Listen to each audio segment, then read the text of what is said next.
Olá pessoal, tudo bom? Conforme prometido, eu disse que ia fazer um segundo vídeo a respeito sobre as atualizações e dicas para o mestrado e doutoramento em Portugal. Nesse segundo ponto, nesse segundo vídeo, quer dizer melhor, eu quero falar mais a respeito, do custo de vida, e como é a rotina mais dos mestrados e doutoramentos.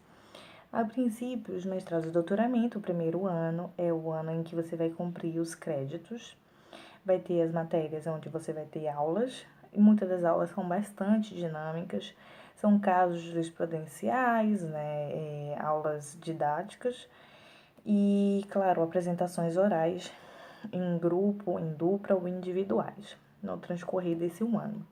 No final, você vai apresentar os relatórios de cada matéria que você pegar, tanto as obrigatórias quanto as optativas. Os doutoramentos têm mais matérias do que o mestrado, claro.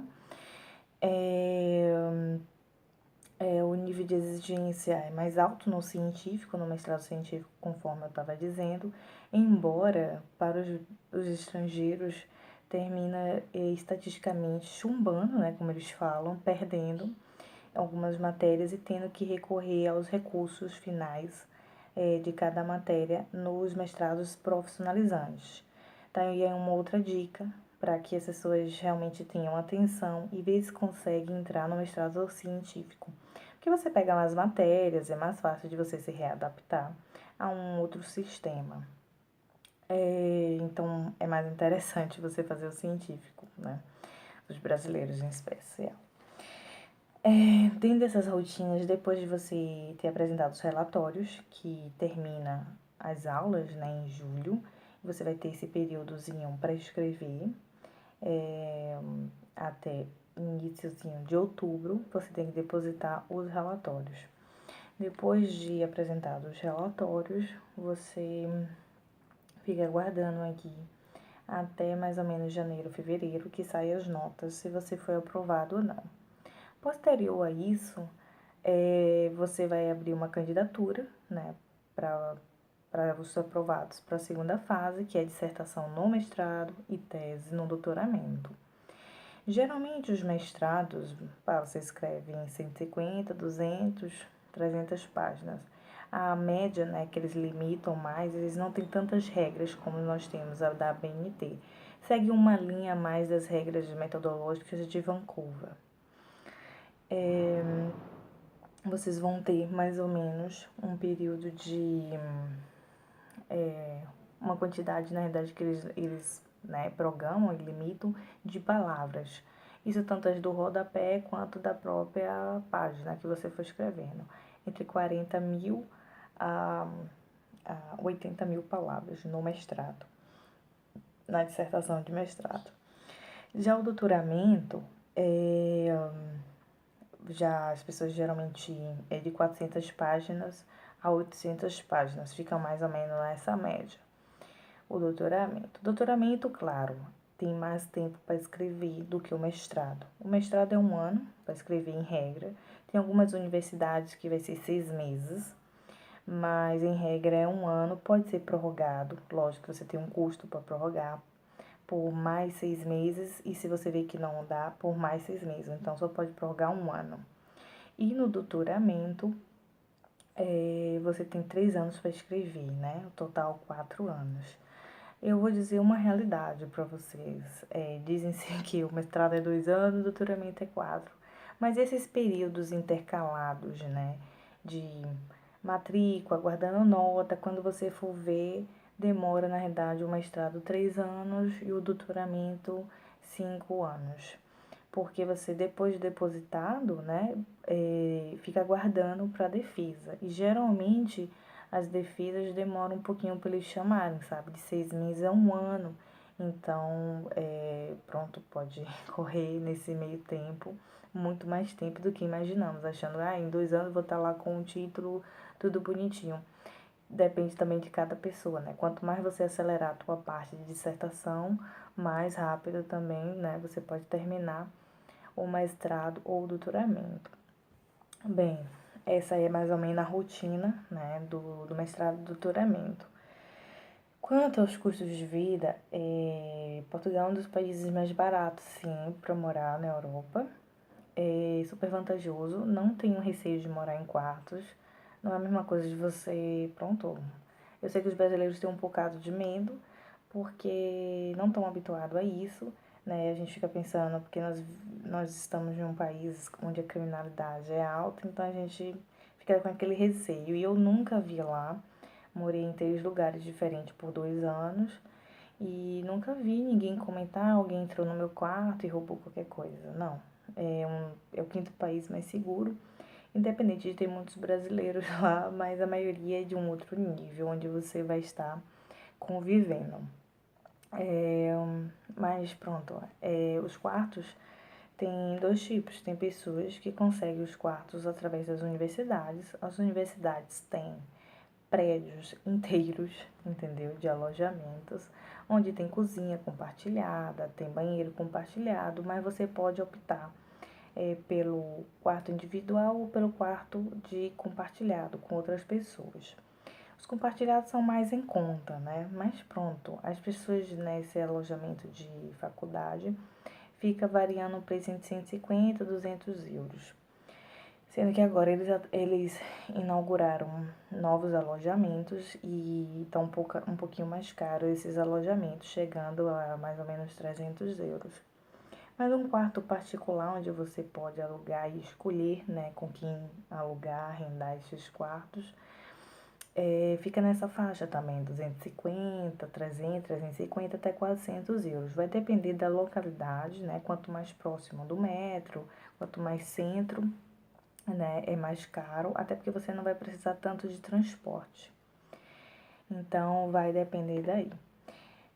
Quanto a transporte, é super barato, né? Se você morar na Lisboa mesmo, não fora de Lisboa, um pouquinho distante, sai por 36 euros ao mês, você pagando metro e autocarro, que é ônibus.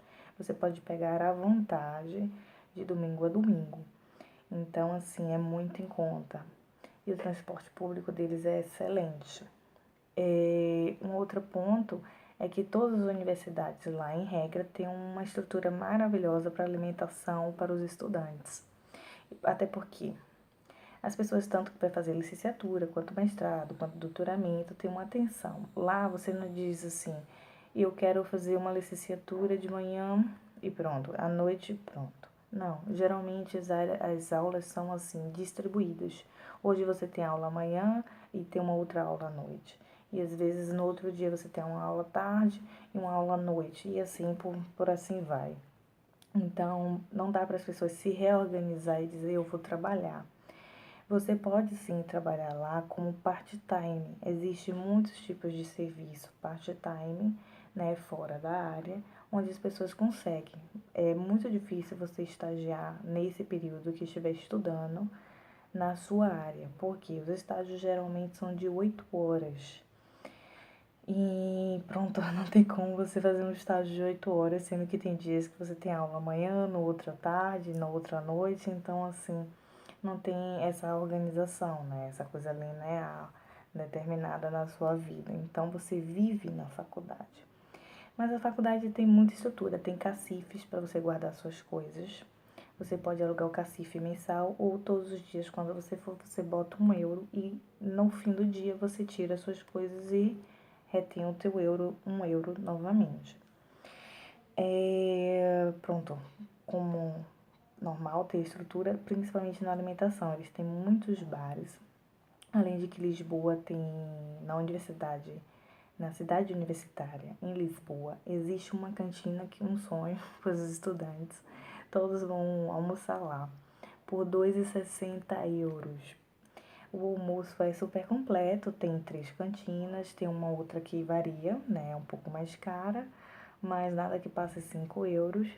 E isso vai optar, né, pronto, dentro das suas condições. Mas a alimentação é excelente, se come muito bem, você pode tem dia que come bacalhau, além do macrobiótico, que é um restaurante, né, para as pessoas que queiram aí manter o seu regime. Essa cantina abre bem de manhã cedo, até para as pessoas que queiram já tomar o café. Por 1,50 € você toma o café e mais algum lanche. ou um pastel de Belém, ou de natas, como eles dizem, porque Belém só em Belém. Pronto, o almoço vem pão, sopa, o prato principal você tem direito ao chá, um suco com água, uma sobremesa.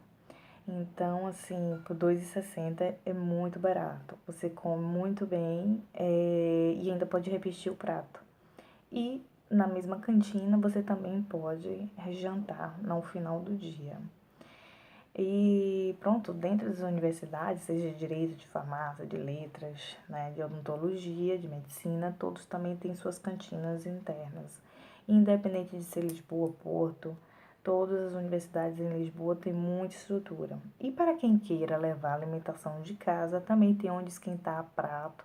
Então, assim, é uma estrutura realmente para os estudantes se sentir realmente confortável com todo o acesso a, pronto, não precisar sempre estar em casa e principalmente as pessoas que vêm de um outro país, né? Não tem mãe nem esposa ali fazendo uma comidinha.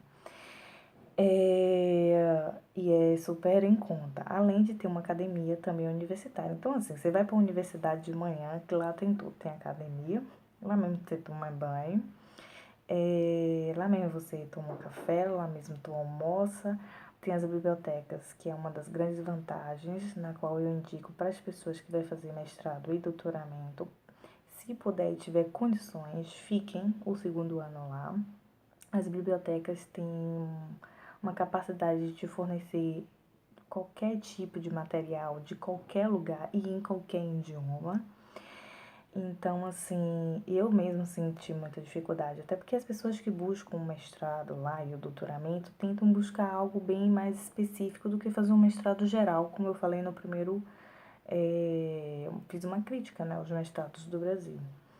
Então, por exemplo, eu fiz em Direito Tributário, né, e eu procurei aqui um manual de Direito Tributário Internacional e senti dificuldades de encontrar onde eu resido, né, em Salvador. Então, eu indico isso para vocês, né? Se puder, não, vocês não vão se arrepender. As pessoas que voltaram, eu senti que teve uma certa dificuldade, né, principalmente em ter um enriquecimento, né, na sua dissertação ou na sua tese. É uma fase muito importante, né, do teu mestrado, do teu doutoramento. Por exemplo, em direito tributário, eu tenho uma biblioteca inteira de direito tributário. Eu encontrei, gente, teses e de dissertações do Brasil, sabe? Da Espanha, Estados Unidos, tudo e mais um pouco. Então, assim, você vai estar conectado, né? Nessa parte, né? Que é a riqueza dos livros, das doutrinas, com o mundo, né? Você não vai se limitar. As pessoas sentem muita dificuldade quando voltam, porque nós não temos tantas bibliotecas com esse acervo mesmo, né, com essa categoria e capacidade de nos fornecer esses materiais. Portanto, gente, é basicamente isso que eu falo sobre a vida, né, e como é a rotina. Não acho tão complicado, né, de você ser aprovado. A partir de 12 valores no mestrado científico, você é aprovado. E a partir de 10 valores, né, você é aprovado. Para os que não assistiram o primeiro vídeo, a nota dele é de 0 a 20, né, de 0 a 10. Então, é como se a gente dividisse, sabe? 10 divide 5, 12 divide 6. Então, é basicamente isso. Mas, claro, para o científico é conveniente que você tome uma média final de 14 em diante para ser aprovado no mestrado. Dificilmente vai ocorrer de você perder o mestrado científico, a não ser se ocorrer plágio.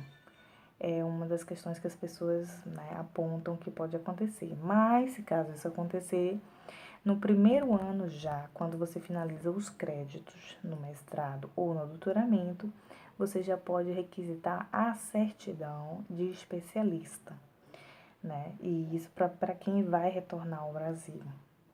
Bem, gente, como eu falei, para mais detalhes e planejamento do perfil, eu trabalho com isso, além de regularização de documentações, né, para as pessoas que querem migrar tanto para Portugal quanto para a Irlanda. Eu dou essa consultoria e regulariza os documentos e assessoria acompanhado em Portugal. Vocês podem nos contactar pelo meu site www.jamiljambeiro.adv.br. Eu vou deixar na descrição do vídeo para aqueles que têm alguma necessidade de mais informações. Espero que vocês gostem do vídeo.